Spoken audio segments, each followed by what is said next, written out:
Alô, amigos. Aqui estamos para mais uma edição do podcast do Gente que Fala.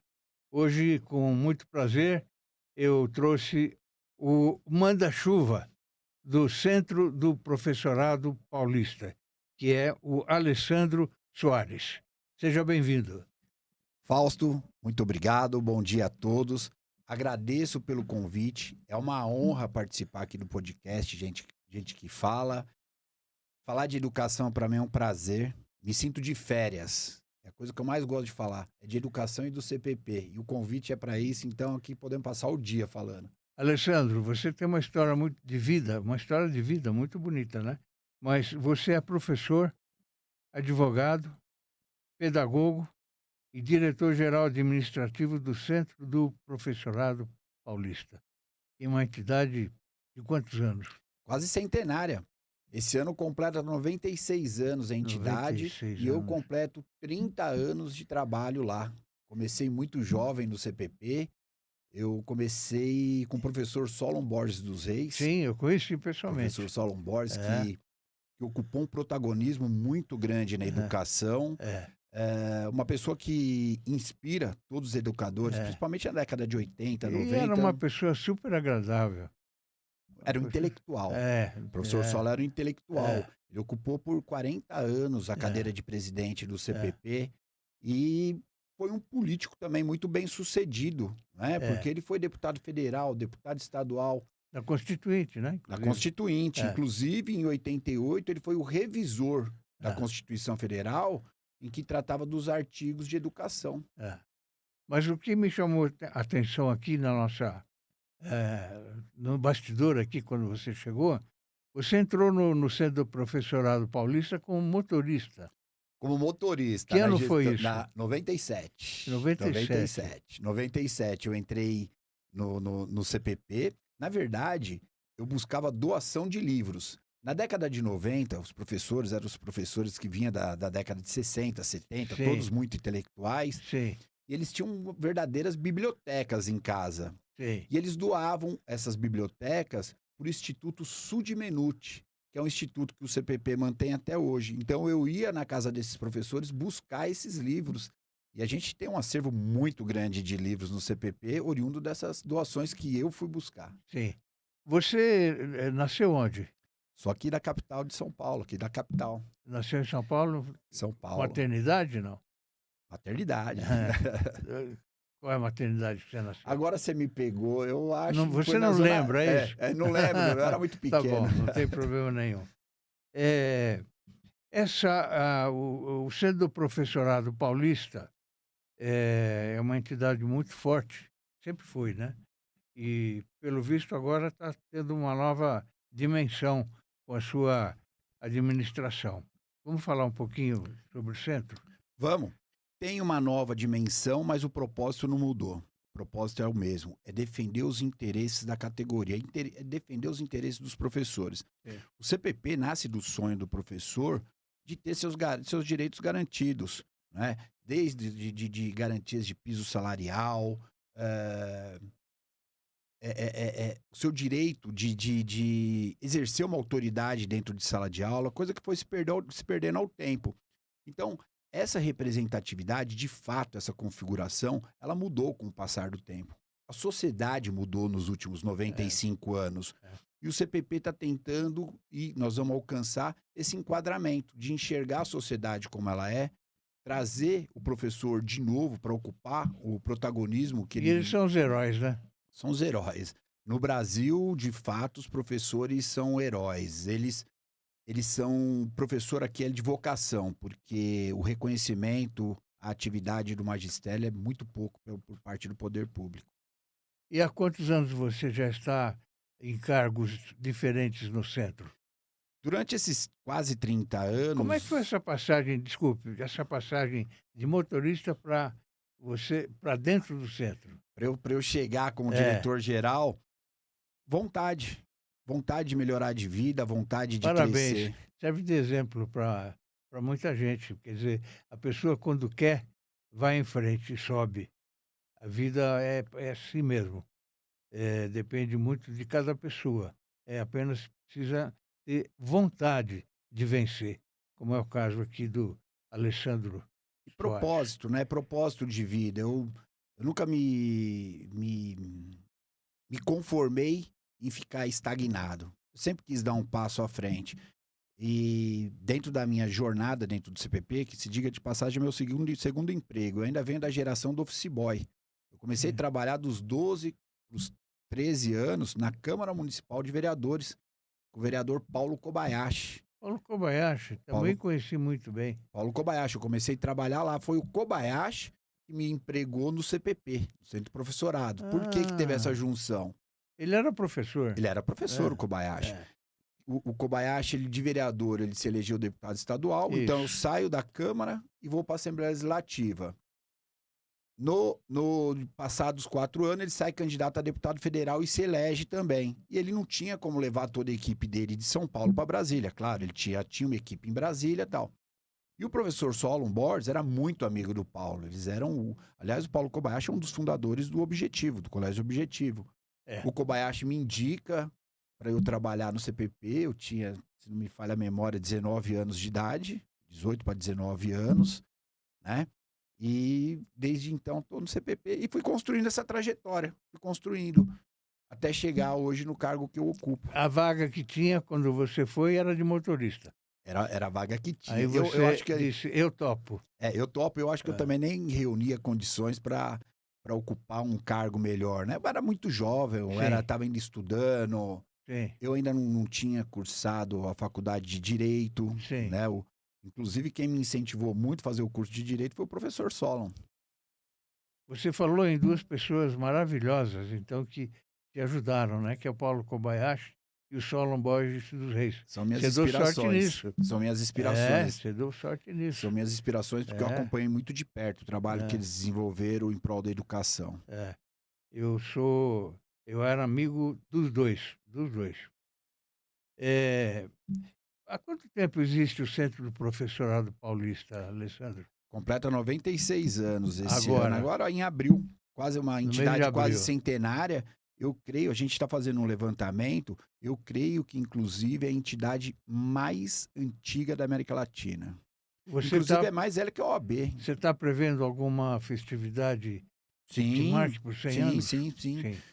A gente pretende fazer dos 100 anos do CPP um ato histórico, trazer os professores da rede municipal, privada e estadual para participar disso. E é o trabalho que eu já tenho desenvolvido, né? Há 2 anos, passada a pandemia, eu comecei a visitar as cidades. Hoje eu já devo ter visitado em torno de 115, 120 cidades.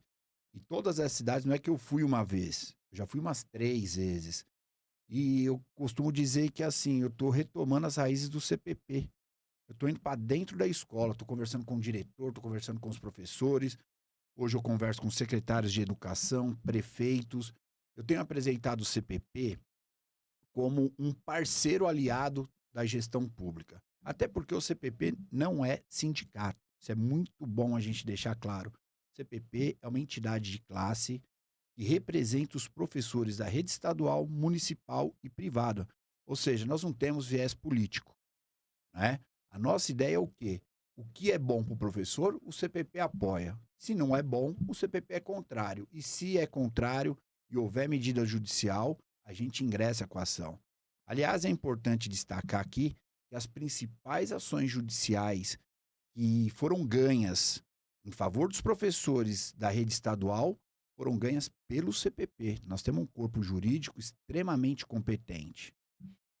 Qual é o número de professores filiados ao centro? O CPP chegou a ter 120 mil associados. Hoje a gente está na casa de 80 mil associados. Caiu um pouquinho. Caiu um pouco, mas eu atribuo isso justamente à municipalização.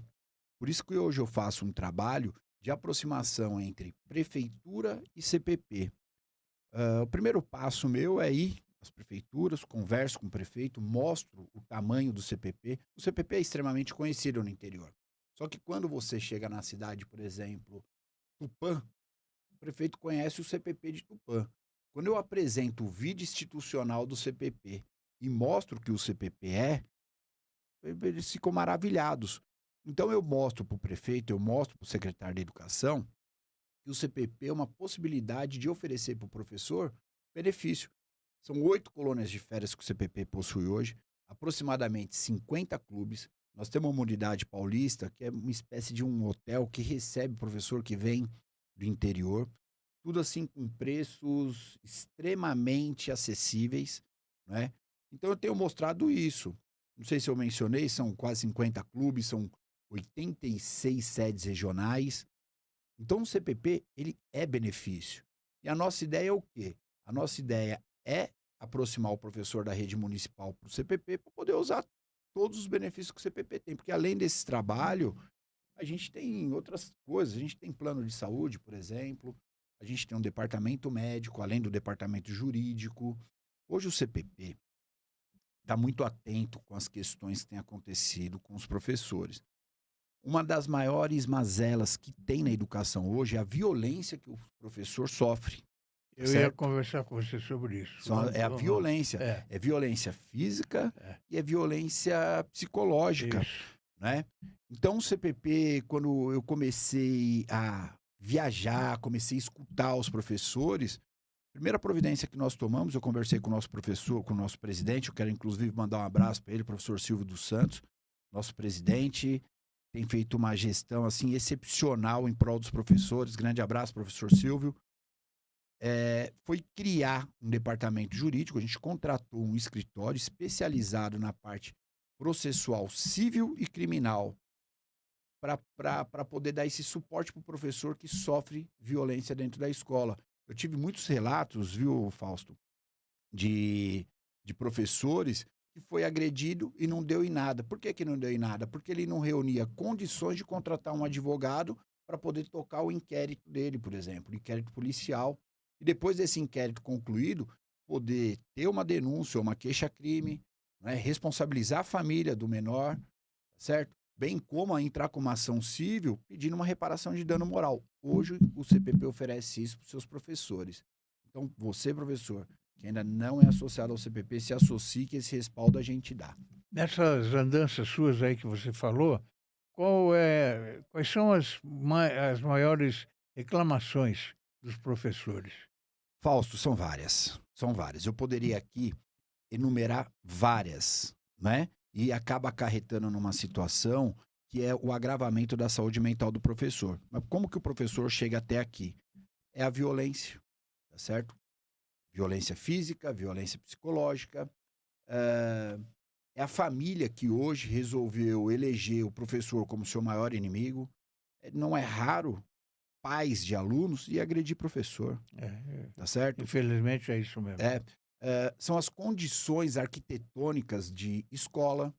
Hoje você vai em escola, é claro que eu não quero generalizar, mas muita escola ela está em estado deplorável. Tanto que eu desenvolvi um projeto que chama-se Adote Sua Escola. Esse projeto ele visa o quê? Eu já vou falar do projeto só para não perder esse feedback, essa ideia do que está acontecendo com os professores. Então vamos lá, é a desvalorização salarial, é a violência, é o excesso de trabalho, número de alunos por sala de aula, são mais de 40, tá certo? É a pressão exercida do poder estatal, querendo metas de professores, sem dar condições a esses professores, né? Tanto que a gente desenvolveu um projeto, um abaixo-assinado, nós colhemos 80 mil assinaturas, que era a redução da jornada de trabalho dos professores, sem reduzir seu salário. Então, essa sucessão de coisas deixa a carreira do professor pouco atrativa, né? E pouco se discute nas melhorias. Eu acho que, nesse momento atual, certo? A primeira coisa é tratar com seriedade a violência que o professor sofre. É restabelecer a autoridade do professor dentro da sala de aula. Esse é o primeiro momento que nós temos que pensar, nós temos que nos unir para fazer. E a gente tem várias ideias para que isso aconteça. Eu sou da época em que a gente ficava em pé na sala de aula. Quando o professor entrava, a gente sentava. Mas recebia o professor em pé. Pois é. Eu ainda pego a última geração, talvez eu venha da última geração de respeito aos professores. Eu me lembro que a gente estava como toda criança e adolescente faz, bagunça, conversando e tal. Sempre ficavam um na porta olhando. Quando o professor estava vindo, todo mundo se sentava. Isso, Então eu venho ainda dessa geração. isso. Eu ainda venho da geração que o professor, quando chamava os pais, o aluno se tremia. Eu sou da geração que o aluno tomava advertência, suspensão e poderia ser expulso da escola, certo? Se criou uma geração de muitos direitos, direitos ilimitados, frente ao professor, deixando o professor em estado de vulnerabilidade ao exercer sua carreira, a sua função, que é ensinar. O mundo está diferente, né, Alessandro? Totalmente, Mudou, a gente mudou tem, da água para o vinho. a gente tem visto muitas coisas assim que é surreal, né? Começa do trânsito. E tudo isso, Fausto, se você pensar, é falta do quê? De educação. É. Se você Tudo investir. começa pela educação. É, Né? se você. Educação, Fausto, é investimento. A gente estava falando há pouco. Por que não se investe na educação? Talvez porque educação não traduz em votos, tá certo? Mas quando você não investe em educação, você gasta em segurança pública. Veja só, educação é investimento e, a meu ver, segurança pública é gasto, certo? Então, se a gente alinhar essas duas situações de investimento, tanto aqui quanto aqui, educação e segurança pública, a gente vai ter uma sociedade melhor, eu não tenho dúvida disso. O problema é que o investimento começa hoje para começar repercutindo em 20 anos. Por isso que eu acho que nós estamos vivendo uma urgência de começar algo. Alessandro, você costuma dizer que educação só faz sentido quando coloca as pessoas no centro, não é isso? Exatamente. É, e você defende o Estatuto da Criança e do Adolescente, mas acha que precisa ser reestruturado. Eu defendo com unhas e dentes o ECA. O ECA é uma lei que nasce para trazer garantias fundamentais para as crianças e para os adolescentes. Só que como tudo muda, tudo se reconfigura, o ECA também ele ficou ultrapassado. Hoje o ECA ele deixa de trazer apenas as garantias fundamentais para o menor, que é o direito ao estudo, que é a educação, saúde, esporte, lazer, cultura, artes e assim vai. Né? Preservar ele de maus tratos, muitas vezes familiar, certo? Ele deixa de cuidar desse menor e ele passa a privilegiar o menor infrator. Isso é uma preocupação para mim. Então, o que eu acho? O que eu imagino? O ECA ele traz direitos excessivos e não apresenta nenhum dever para esse menor. Então chegou a hora, ou está passando da hora, de se discutir quais são os deveres desse aluno. O próprio ECA trazer um equilíbrio do qual traga garantias fundamentais para os professores, garantia ao respeito, à autoridade, garantias pedagógicas. E a maioridade penal também, né? Isso, Do adolescente. 18 anos. Isso é um tema um pouco controverso, Sim, né? sim. A gente conversa com pessoas, a gente vê que o mundo ele está violento.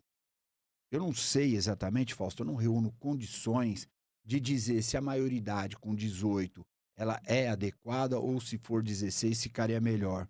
Eu, para falar a verdade para você, eu acho que, no geral, a lei tem que ser mais rigorosa. No geral, a lei tem que ser rigorosa. É inadmissível a gente pensar que um menor ele comete ato infracional e não um crime. Quer dizer, o cara tem 17 anos e 8 meses. Ele mata alguém roubando um celular. Isso é comum a gente ver na televisão. Ele não cometeu o crime, ele cometeu um ato infracional, do qual vai fazer ele ficar ali detido, uma medida socioeducativa, ele não vai preso, é uma medida socioeducativa por 3 anos. Tá certo? O problema maior disso tudo é que a ideia desses 3 anos é de ressocializar esse menor. E eu ia te perguntar isso, você acredita nisso? Eu não acredito. Sinceramente, eu não acredito na ressocialização, mas não é que eu não acredito absolutamente. É de forma relativa. Eu acho que a minoria se ressocializa. E aí eu falo tanto do menor quanto daquele que já é maior e comete o crime. Eu acho que hoje a gente tem presídios que são verdadeiros centros de treinamento para bandido. Infelizmente, você tem inteira razão. Infelizmente. Quais são os impactos do uso indiscriminado de celulares nas salas de aula, Alessandro? Gravíssimos. Isso afeta diretamente a parte pedagógica e organizacional de uma sala. Saiu uma pesquisa no ano passado, eu não vou ter a capacidade de lembrar, mas que o professor, ele perde de 20 a 25% do tempo de aula tentando organizar a bagunça, né? Daí mais uma coisa, quando a gente pensa no celular, eu acho que a medida ela é extremamente positiva. Tinha que ter isso. O celular, você tem que ter limite de uso dele, inclusive nós adultos, não só as crianças. O problema maior é que, de novo, transferir essa responsabilidade para o professor. A lei diz que o aluno não pode usar o celular dentro da sala de aula. Na verdade, a lei deveria dizer o seguinte: o aluno não pode entrar com o celular na escola. Fica a cargo dos pais a manter o celular em casa. Existem argumentos contrários que dizem, poxa vida, mas eu fico preocupado, eu preciso falar com o meu filho. Precisa criar um outro método. Mas, na verdade, novamente, a gente tem que reforçar. Toda e qualquer situação se transfere para a escola, se transfere para o professor. Aí eu te pergunto, Fausto, o menino está lá com 10, 11 anos, mexendo no celular. O professor vai falar com o menino xinga o professor e não devolve o celular. Eu tenho um relato de uma diretora que foi agredida. Foi agredida. E tem um detalhe, tá? Eu quero frisar, eu só não vou dizer o nome nem a cidade, mas ela me disse uma coisa que eu fiquei estarrecido. Depois da agressão, né, a viatura de polícia foi lá, o SAMU foi chamado, que a diretora ela desmaiou. A mãe passa pelo SAMU e diz para a diretora: o que você fez com o meu filho para ele ter te agredido? Tá certo. Inverteu, né? Essa é a educação que se dá hoje para os filhos. Agora, olha como o problema ele é um problema sistêmico. Muito que provavelmente essa mãe também não teve uma educação adequada. Agora, a escola ensina, mas a família tem que administrar a educação, né? A meu ver, a escola ela jovem. tem que alfabetizar e realmente ensinar o aluno. Educar tem que vir do berço. Então. Né? Educar tem que vir do berço. Eu não admito. A família é muito importante nisso, mas parece que está acabando a família, né? A gente também tem que analisar, de novo, isso volta para a nova reconfiguração social. Hoje, as famílias também se reconfiguraram. Hoje você tem a mãe solo. Hoje você tem duas mães, dois pais. Tá certo? Hoje você tem os avós que cuidam do neto. Então, a própria família se reconfigurou. Né? Então, é mais uma lacuna que não se discute com profundidade. Apenas transfere-se a responsabilidade para a escola. Você hoje tem a televisão, as televisões também, que mostram cenas que na nossa época de juventude não poderia aparecer de forma nenhuma, sabe? Eu acho que cada um tem o seu modo de vida, a gente não tem nada a ver com isso, nada, mas não precisa fazer propaganda, entendeu? A gente pode até usar de analogia, não que eu sou saudosista, nada disso. Mas a gente vê realmente a flexibilização que teve familiar e cultural também. Você vai se lembrar quando a TT Espíndola gravou uma música e essa música ela foi censurada porque usava uma palavra que para aquele momento não era uma palavra adequada. Hoje você vê músicas extremamente sexualizadas, né? Hoje você vê na periferia de São Paulo, por exemplo, crianças dançando funk. Veja só, não sou contra, eu quero deixar claro que eu não sou contra a arte. Eu acho que isso é arte, isso é cultura. Eu sou contra a sexualização, o erotismo sendo propagado em forma de arte. Eu vi nas redes sociais outro dia aquele evento lá de Parintins, no Amazonas, que é promovido, quem paga é o Ministério da Cultura. A Ludmilla cantando músicas que, meu Deus do céu, eu não sei como é que permitem, porque a linguagem,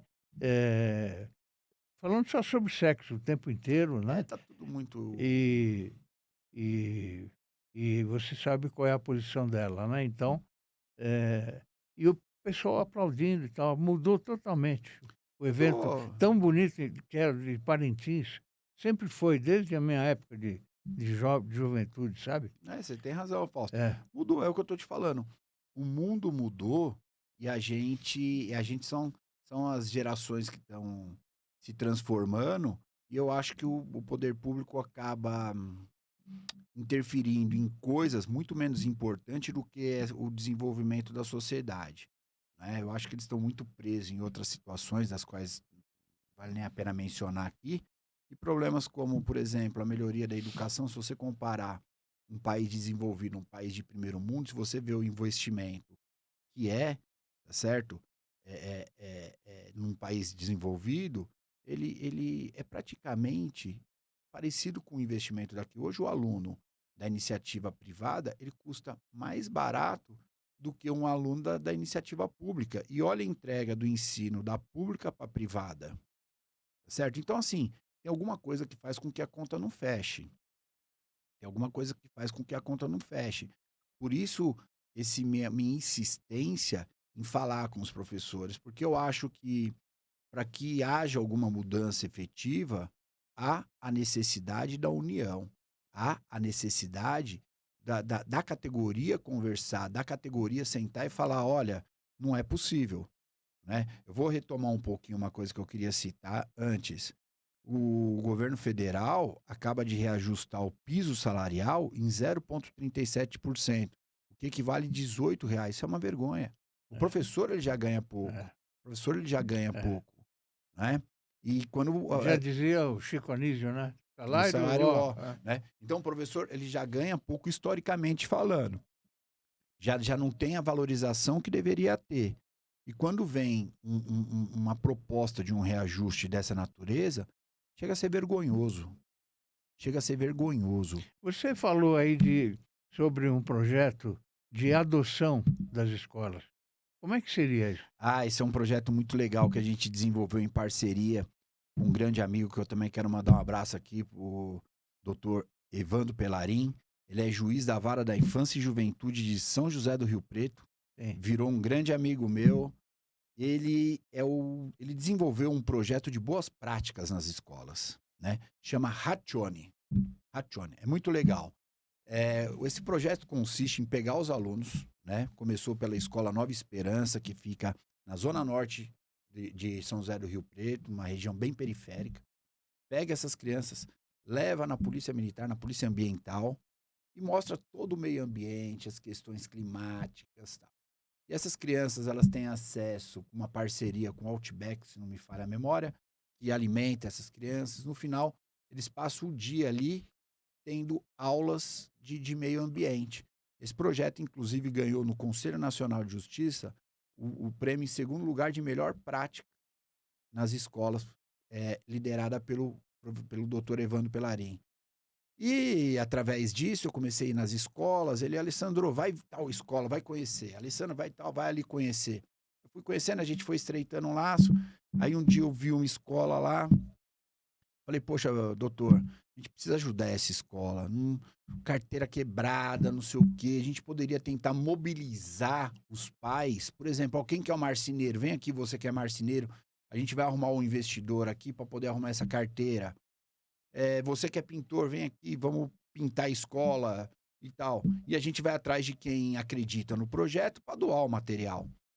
No final, a gente, por questões de inviabilidade administrativa, a gente não conseguiu as carteiras porque a Secretaria da Educação de São Paulo já comprou. Então não havia necessidade. Aí a gente viu a sala dos professores, sala de leitura, tinha uma sala de inclusão. A gente falou: poxa, por que não continuar com o projeto, mobilizar esses pais para vir pintar e tal, e a gente vai atrás de investidor. E agora, eu acho que daqui 20 dias a gente entrega essas 3 salas reformadas, né? Sim. E isso fazendo com que a família se conecte com a escola. O projeto fundamental é fazer com que a família seja pertencente da escola. Fausto, quando tem uma enchente, quando desaba as coisas, onde que as pessoas, onde o cidadão se abriga? Ou é na igreja ou é na escola. Todo mundo precisa entender o valor que a escola tem, né? Então isso é uma coisa que nasceu sem muita pretensão, mas está tomando um corpo, porque a gente já tem uma ideia de já partir para uma outra escola. Tem gente, eu tenho me surpreendido porque tem gente muito bem intencionada, gente que quer ver melhoria nas escolas, que acredita na educação, que tem investido com a gente. Inclusive o CPP, parte disso foi investimento do CPP. disponibilizando mão de obra. A gente tem uma engenheira que foi lá, montou projeto, enfim. Um projeto muito legal, viu? Aliás, na inauguração convido vocês para Estaremos lá, estar estaremos presente. lá, com muito prazer. Essa pesquisa revelada agora há pouco tempo, 95% das licenças por dia por transtornos mentais. É o Não é agravamento da muito saúde. alto esse número. São 95 por dia. Isso foi contabilizado de janeiro a setembro de 2025, somou quase 26 mil afastamentos. Quando você traduz isso em dia, foram quase 912 mil dias de afastamento. E isso se dá pelo quê? Por tudo que eu te falei. Falta de segurança, Claro, falta de investimento, é. falta de reconhecimento no professor, estrutura da escola defasada. Veja só, imagine você estar numa cidade do interior, onde o calor lá é excessivo, muitas vezes não tem um ventilador. É. E o professor não trabalha só na sala de aula, né? Ele leva material para corrigir em casa, né? Enfim, os bons professores fazem isso, né? É. Bom, nós vamos voltar ao assunto, mas eu quero mostrar para você agora o nosso portal. Ah, legal. É um portal só de artigos, Alessandro. Então, falar sobre educação, a hora que você quiser fazer artigos, 1, 2, 3, quantos você quiser, eu vou publicar com muito prazer, tá bom? Poxa, então eu já tenho um para publicar já. Que bom, pode mandar tenho... para mim que eu publico com muito prazer. E ajudo você nessa área, tá bem? Muito obrigado, Fábio. Conheça o Prevente Mais, o plano da Prevent Senior para somar saúde. Com unidades temáticas exclusivas, cada cuidado se transforma em uma experiência única. Uma ampla rede credenciada, sempre perto de você. Remoção aérea que garante segurança em qualquer lugar. É mais confiança, mais qualidade e mais tranquilidade que só o plano pioneiro em cuidado com os sêniors pode oferecer. Prevente Mais, porque cuidar bem é entregar mais. Que políticas públicas poderiam reduzir drasticamente os afastamentos dos professores? Investimento e o reconhecimento que a atividade de professor é essencial. Aí ela vai passar por todos os pilares que eu te falei. Reconhecimento salarial, a retomada do respeito ao professor, tá certo? Diminuir o número de alunos na sala de aula, hoje é fundamental isso. Hoje tem sala com mais de 40 alunos, onde o desejável seria pelo menos 20, tá certo? A infraestrutura, essa transferência de responsabilidade por conta das metas que o professor tem que cumprir. Então, eu acho que tem que trabalhar em cima disso tudo, a redução da jornada de trabalho, como bem dito por você agora, Fausto. O professor, ele tem lá na lei que trata de 40 horas semanais. Mas é um fato, e todo mundo sabe, que o professor bate umas 50 horas.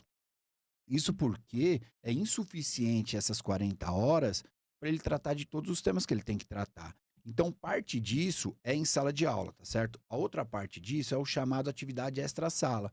Correções, né? São correções, planejamento. O professor ele precisa se qualificar para dar aula, tá certo? E o investimento na educação repercute diretamente no quê?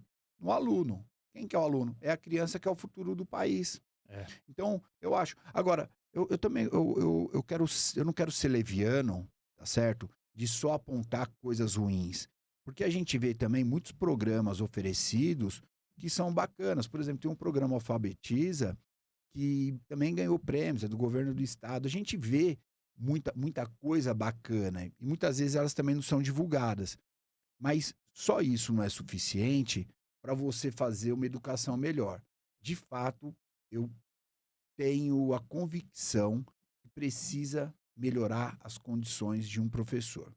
Fausto, é inadmissível a gente pensar que o professor ganha R$ 4.800, é um salário justo, tá certo? E aí quando você pega nessa balança e compara com outros servidores públicos, eu não quero nem comparar com o judiciário, tá certo? Eu não vejo um juiz mais importante que um professor. do fundo do meu coração, eu não vejo. Eu acho que são atividades essenciais e ambas as atividades elas têm que ser reconhecidas, mas não com essa disparidade que hoje é apresentada, É. tá certo? Então, eu acho que há a possibilidade da gente equacionar isso. É só distribuir um pouco dessa renda de uma forma um pouco mais inteligente. Esse pessoal que se afastou do centro, como é que você como é que você pretende recuperá-los? Com o nosso trabalho, mostrando todo esse trabalho que o CPP oferece em defesa do magistério e, sobretudo, dos professores. A nossa perda de associados, ela foi pequena em relação ao que poderia ter sido pós-pandemia. A nossa perda ela foi muito acentuada por óbito, né?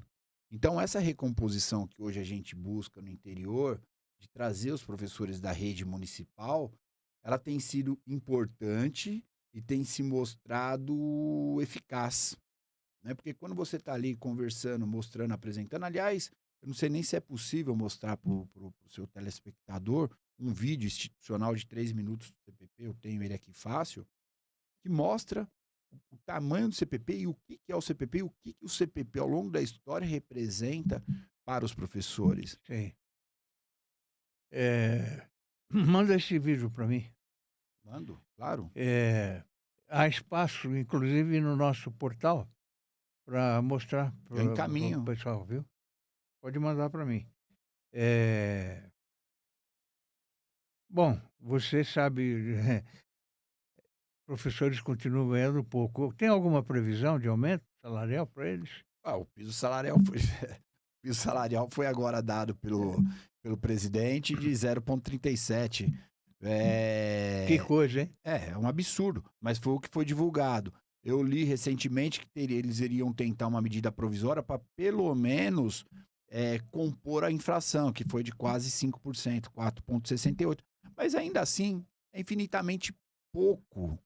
É infinitamente pouco. É mesmo. Sabe, É pela, muito pela, pela, pouco. pela importância que tem o professor, por ser uma carreira essencial, tá certo? Então, causa estranheza você ver o quanto de dinheiro se gasta numa área e o quanto é tirada de outra, no caso aqui da educação. O CPP entrou com ações para proteger o direito dos professores contratados pela chamada categoria F.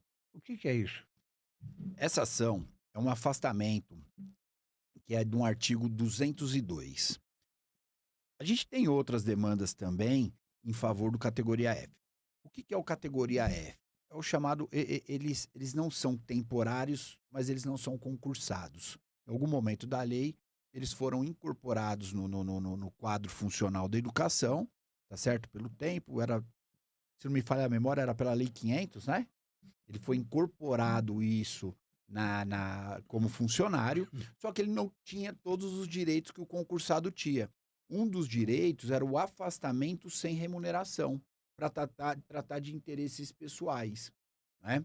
Então, o CPP, como sempre, ingressou com uma ação pedindo a equiparação de funcionários, titular de cargo e o categoria F, e que esse direito fosse concedido ao professor. E a gente ganhou, como eu disse, eu estou falando desse categoria F. Sim, Nós temos aqui sim. o professor temporário hoje, por exemplo, que a gente ganhou uma ação de que é estendido para ele. Temporário é o substituto, né? O temporário, esse professor, esse professor é assim, ó. O governo do estado ficou anos sem abrir concurso público. A defasagem de professor começou a aparecer. O professor se aposenta, o professor morre, começou a aparecer. O que aconteceu? Começaram a contratar temporariamente, num período de 12 meses. E não foram abrindo concurso, ficou muitos anos sem abrir concurso. Então chegou o momento que o professor, que era para ser temporário, ele passou a ser um professor habitual. Só que com todas as limitações que tem aquele que não é concursado.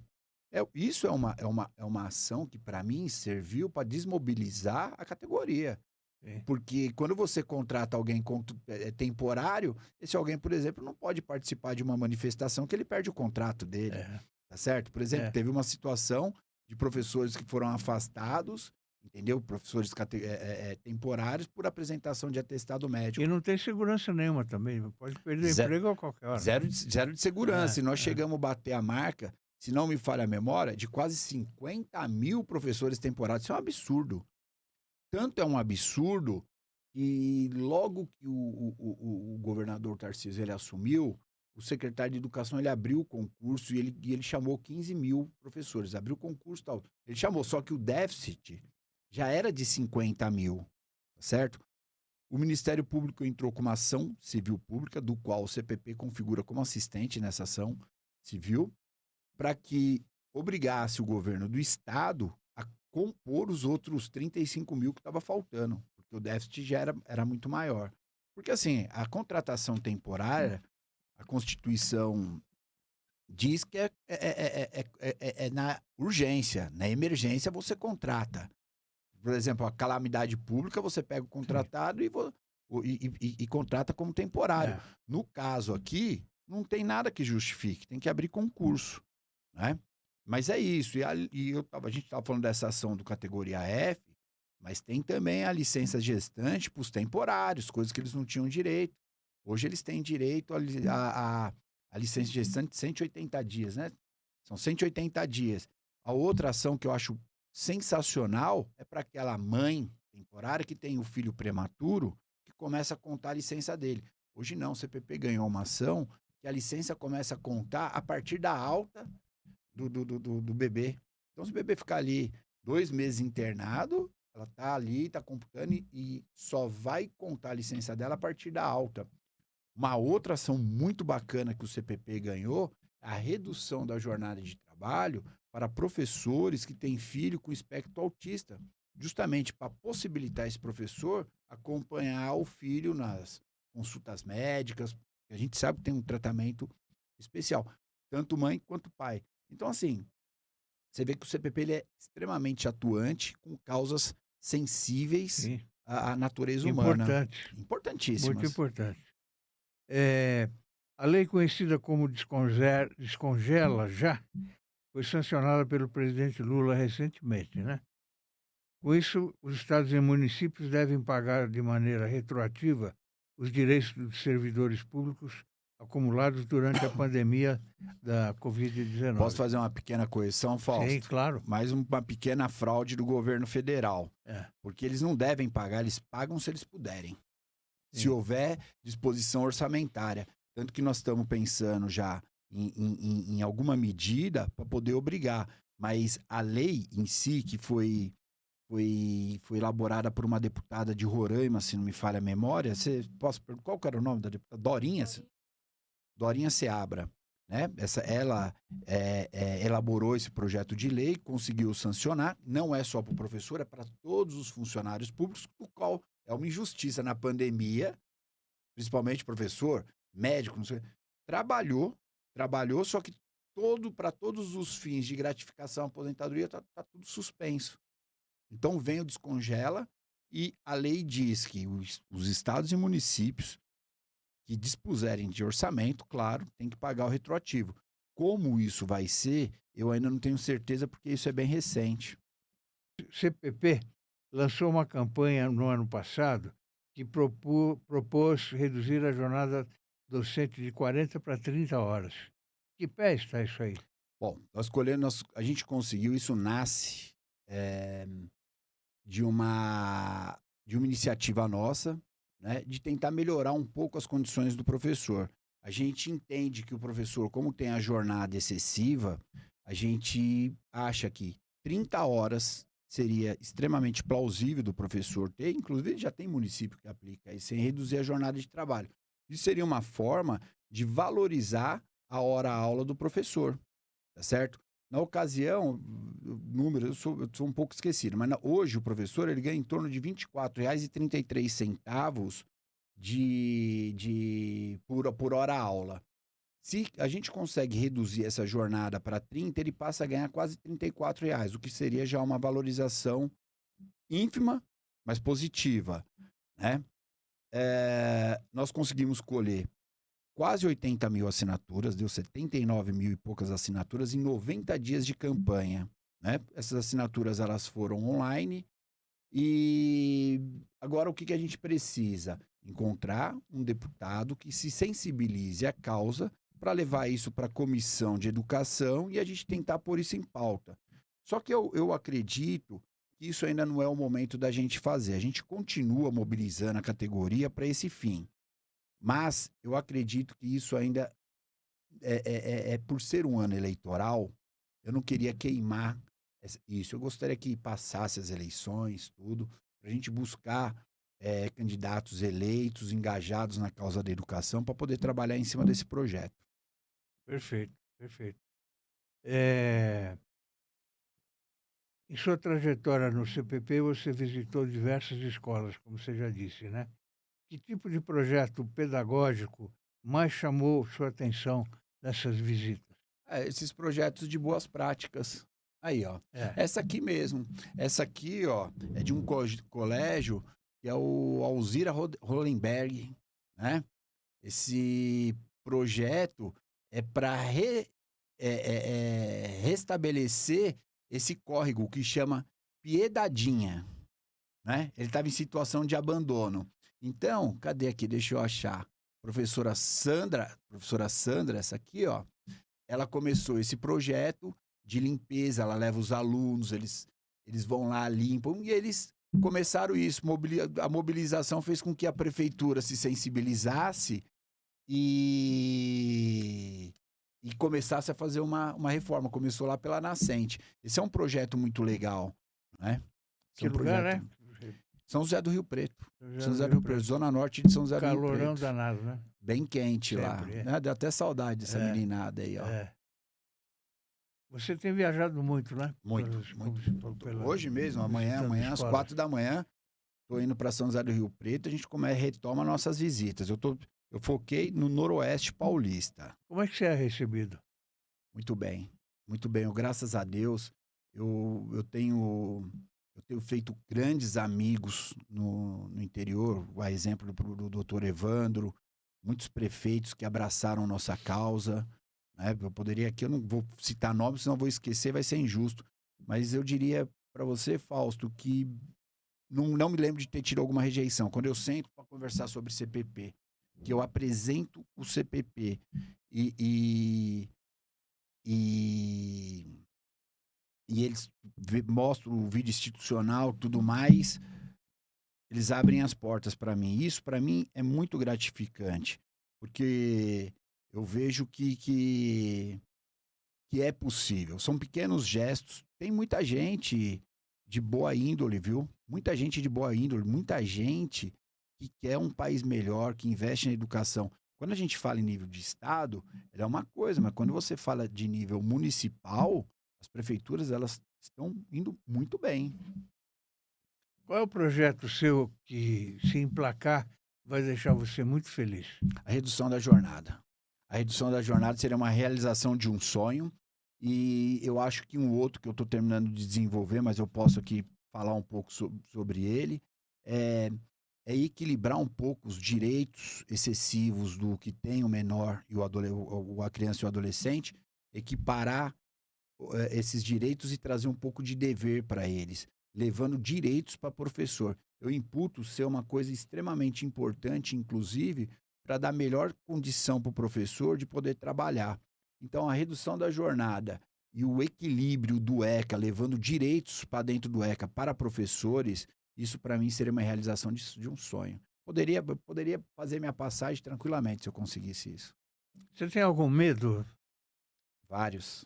Tem? Quais Vários. são? Cite alguns. Fazer a passagem é um. Medo de fracassar muitas vezes.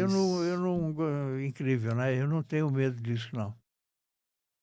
Tenho medo de adoecer, Sim. né? Eu tenho tantos medos, muitos medos. Eu não paro para ficar pensando neles, mas eu tenho. Sim. Muitas vezes eu me pego pensando, inclusive. Sim. Né? E procura alguém para para conversar? Eu Algum sou um pouco profissional? fechado, Não? você acredita? Eu sou fechado. Você é tímido? Muito.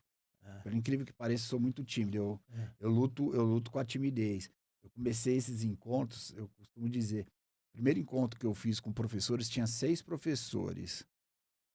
Um dos últimos encontros que eu fiz foram 4 dias de encontro, 4.000 professores. Olha só, Eu tá entro, vendo? eu entro suando Tá vendo? para falar em público lá, mas Mas entre e vai. vou. Enfrenta. Não, enfrento. Não É. deixa da timidez, é um medo, é É. uma espécie de um medo, né? Eu É. enfrento. A gente tem que enfrentar mesmo. Eu já passei por vários momentos desse tipo. E no fim dá certo, né? Você fica com medinho e tal, mas na hora que você está enfrentando, as coisas não correm bem. Você estava me falando aqui, rapidamente, eu lembrei de uma coisa. Eu acho que o CPP ele vai estar ganhando muito com esse trabalho que a gente está desenvolvendo. O CPP está ganhando muito. Acho, inclusive, que o CPP tende a retomar, fazer associados assim em grande escala. Mas eu também tenho ganhado muito em ter conhecido muita gente que me incentiva a continuar, sabe? Aquela, por exemplo, você tá ali naquele medo ali e tal, o cara vai lá que você dá conta, vai que você consegue. É só falar o que você sabe, vai lá. E vai completar um ano em maio, conheci muita gente assim que me fez melhor. O seu mandato é de quantos anos? Na verdade, o diretor-geral administrativo, ele é contratado do CPP, mas Sim. o mandato da diretoria são de 5 anos. 5 anos. De 5 5 em anos. 5 muda o presidente. De 5 em 5 muda o presidente. Uhum. Há escolas que usam esporte, cultura e lazer como ferramenta de integração social e aprendizagem, né? Em sua visão, qual é o papel dessas atividades para além da sala de aula dentro da educação pública? É fundamental. É. Quando você, por exemplo, vamos pensar na escola PEI, que é aquela escola de tempo integral. Quando você une o esporte, a cultura com a parte pedagógica, você tende a manter esse aluno na escola.